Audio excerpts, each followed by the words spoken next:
Ces États, Perico Légas, Maud Koffler. Nous sommes en direct avec Christine Bouillot qui se trouve... Alors qu'on n'a pas encore, mais qu'on va retrouver parce qu'elle est sur le terrain, oui, Christine. Mais les aléas du direct, c'est la preuve que c'est du vrai direct, hein, c'est pas du direct sous vide. Christine Bouillot est sur le barrage de l'autoroute A64 qui a été levé suite à l'intervention massive des forces de l'ordre. On entendait la colère de Jérôme Bail, auquel le préfet avait assuré qu'il n'y aurait pas de, j'allais dire, d'action policière. Malgré tout, les agriculteurs ont accepté de lever le barrage parce que, bon, effectivement, les forces de l'ordre étaient là de façon plutôt véhémente. Ils se sont donné rendez-vous puisqu'on ne baisse pas la garde. Christine Bouillot, ils sont très en colère d'avoir dû lever le barrage ou ça s'est passé de façon consensuelle? Alors non, ça s'est pas passé consensuel. Il y a eu plusieurs heures de discussion évidemment, et puis à un moment donné un coup de tension, comme on dit dans le jargon, on va dire du maintien de l'ordre, quand les agriculteurs qui étaient bloqués à l'extérieur sur le rond-point à 300 mètres de ce campement de l'autoroute A64 ont voulu rejoindre Jérôme Bail et tous les représentants qui avaient discuté depuis 4h30 ce matin avec le préfet, ou en tous les cas les services de la préfecture. Donc tout ça s'est fait avec une forme de tension, mais le mot d'ordre général, ça a été de dire, bon ben voilà, on a réussi à négocier quelques avancées, toutes petites avancées. En tous les cas, on a pu déposer des dossiers, faire des demandes sur des points précis pour l'agriculture d'Occitanie. Et en contrepartie, on s'engage, a dit Jérôme Bail, à faire comme on a toujours fait, c'est-à-dire nettoyer notre campement et partir, et que ça ne coûte rien aux contribuables, cette opération de blocage depuis 32 jours ici sur cette autoroute A64. On a pu discuter avec le préfet qui, lui, de l'autre côté, oppose évidemment la durée qui devenait vraiment trop importante de ce blocage dans les deux sens de l'autoroute. Et donc, il fallait absolument qu'il y ait une sortie. Alors, je dirais que chacun s'y retrouve un tout petit peu, mais dans les esprits des agriculteurs, je peux vous dire que l'ambiance est certes au soulagement de partir sans qu'il y ait de gaz lacrymogène et d'affrontements avec les forces de l'ordre, mais on a le cœur gros de partir et d'avoir été traité comme ceci, c'est-à-dire avec cet énorme dispositif de gendarmerie. Il y avait quoi, entre 400 et 500 gendarmes mobiles, c'est ça à peu près des CRS? Oui. On entendait la colère de Jérôme Bail qui disait le préfet n'a pas tenu parole. Est-ce qu'il y a quand même des engagements qui n'ont pas été tenus sur ce barrage? Malheureusement, Perico, et vous le savez très bien sur ce dossier agricole, les engagements avaient été pris de voir si on pouvait changer le protocole de la dermatose nodulaire. Ça n'a pas été le cas. S'il y avait eu des avancées également sur le Mercosur et d'autres problématiques spécifiques à la culture et à l'agriculture en Occitanie. Et l'allusion de Jérôme Bail, c'est que le préfet s'était engagé à ce qu'il n'y ait pas de violence de la part des gendarmes. Et quand effectivement les agriculteurs ont voulu rejoindre le reste des troupes sous l'autoroute A64, il y a eu effectivement un moment de tension. Là, les forces de l'ordre se sont opposées, oui, bien sûr. Exactement, et là, c'est là que les représentants et les responsables des Ultras de 64 ont lancé ce cri en disant la préfecture, le préfet ne tient pas ses engagements si effectivement les forces de l'ordre entrent en action. Donc, véritablement, une fin de manifestation, mais qui en donne d'autres. Je peux vous assurer qu'ils sont prêts à repartir au combat. C'est ce que j'allais vous poser. C'est ce que je vais vous poser comme question. Est-ce que vous les sentez déterminés? Ils ne lâchent rien et on les retrouvera certainement ailleurs. Ils peuvent se déplacer, mais pour eux, il n'y a pas satisfaction à leurs revendications. Non, et surtout la façon dont ils sont traités, je crois que c'est ce qu'il y a de pire en fait dans les esprits des agriculteurs, c'est de voir ce dispositif impressionnant des forces de l'ordre qui vient les cueillir, entre guillemets, j'aime pas trop l'expression, mais en gros leur demander de quitter un lieu de revendication finalement.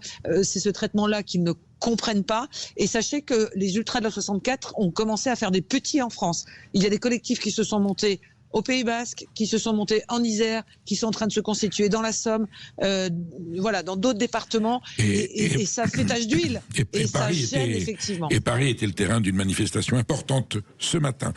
Merci Christine Bouillot pour votre témoignage, et bien maintenant vous restez sur place, vous nous rappelez s'il y a du nouveau sur le barrage de l'autoroute A64. Merci.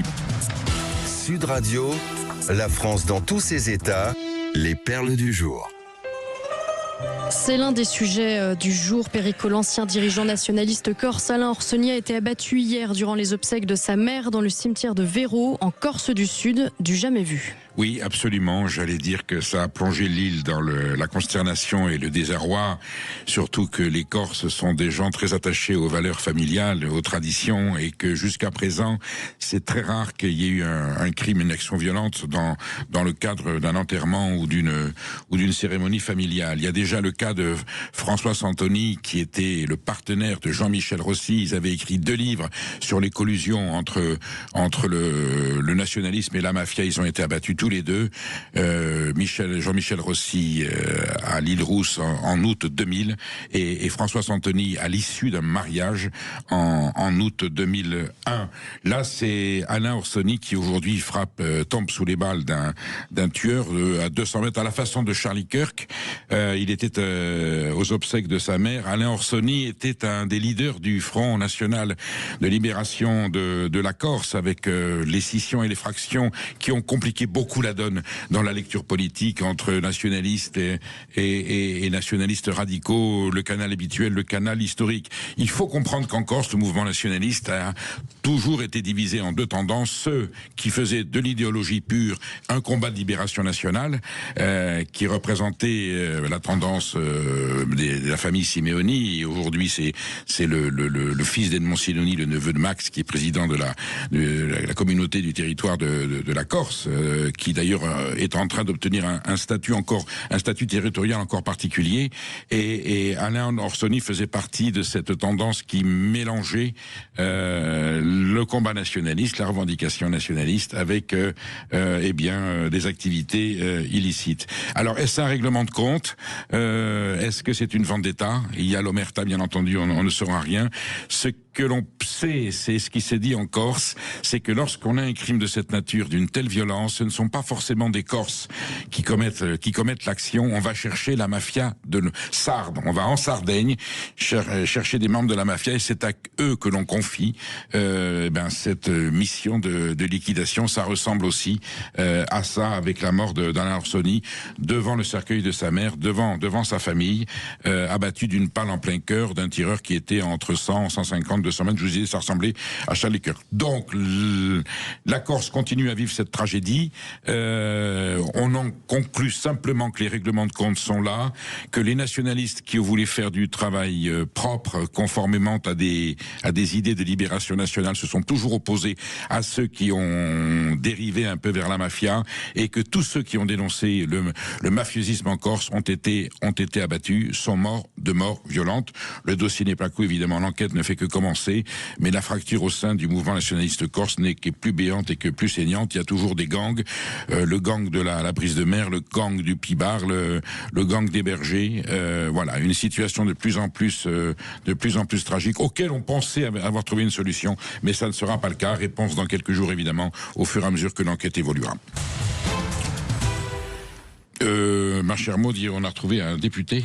Oui, national, du Rassemblement national, qui a été hospitalisé de force dimanche. Antoine Villedieu, député du Rassemblement national de la première circonscription de Haute-Saône, a été retrouvé blessé à la tête ce dimanche en début de matinée dans une rue de Vesoul, près de la permanence. L'élu de 36 ans présentait une plaie saignante au niveau du crâne. Il semblait également souffrir d'hallucinations. Il a dû être ceinturé par plusieurs policiers, puis sanglé pour être transporté à l'hôpital. Il a d'abord indiqué, après avoir retrouvé ses esprits, avoir été victime d'un malaise probablement dû à un surmenage. Mais d'après les premiers éléments de l'enquête, Antoine Villedieu était confronté ces derniers jours à des problèmes personnels qui pourraient expliquer une consommation importante de médicaments. C'est en tout cas ce qu'il aurait expliqué après avoir recouvré ses esprits dans le courant de la journée de dimanche. Lui-même indiqué cela avant de revenir sur ses propos et d'évoquer ce surmenage. Pour conclure, plusieurs personnes de son entourage ont évidemment été entendues, dont son épouse, qui a évoqué une altercation entre son époux et elle dans le courant de la semaine passée. Elle aurait été blessée légèrement au niveau des avant-bras, mais n'a pas souhaité porter plainte. Une enquête est en cours de toute façon pour tenter de comprendre ce qui lui est arrivé. Alors, nous sommes dans le fait divers, ce n'est pas un événement politique, mais ça prouve que les députés, que les parlementaires pour l'instant, continuent. on n'en sait rien, Perico. Oui, mais enfin bon. Parce que pour se retrouver dans cet état, il faut y aller quand même. Hein. Ce sont des êtres humains, et ils sont confrontés comme tous les autres à des tensions et à des tragédies. Voilà. On va passer à la suite, Perico. On a le temps de dire un mot sur Charlie. Très rapidement. Bon, très rapidement. Charlie Hebdo, on a porté plainte en Suisse contre le dessin. Nous rappelons que la liberté d'expression est totale, que l'humour de Charlie Hebdo, journal bête et méchant, comme était le fondement d'Harakiri, ses fondateurs ont toujours dit qu'ils sont là pour déranger, que le dessin peut être maladroit et qu'il ait blessé des familles, bien sûr, mais c'est comme tous les autres dessins, et Charlie l'a payé très cher dans sa vie, dans son histoire, avec ce qui s'est passé le 7 janvier 2015, et de là à porter plainte, peut-être que nous sortons un petit peu du cadre. Allez, c'est bientôt l'heure de vérité pour Marine Le Pen qui retourne devant les juges aujourd'hui. Sera-t-elle inéligible en 2027 ? On en parle dans un instant avec Maître Gilbert Collard. À tout de suite.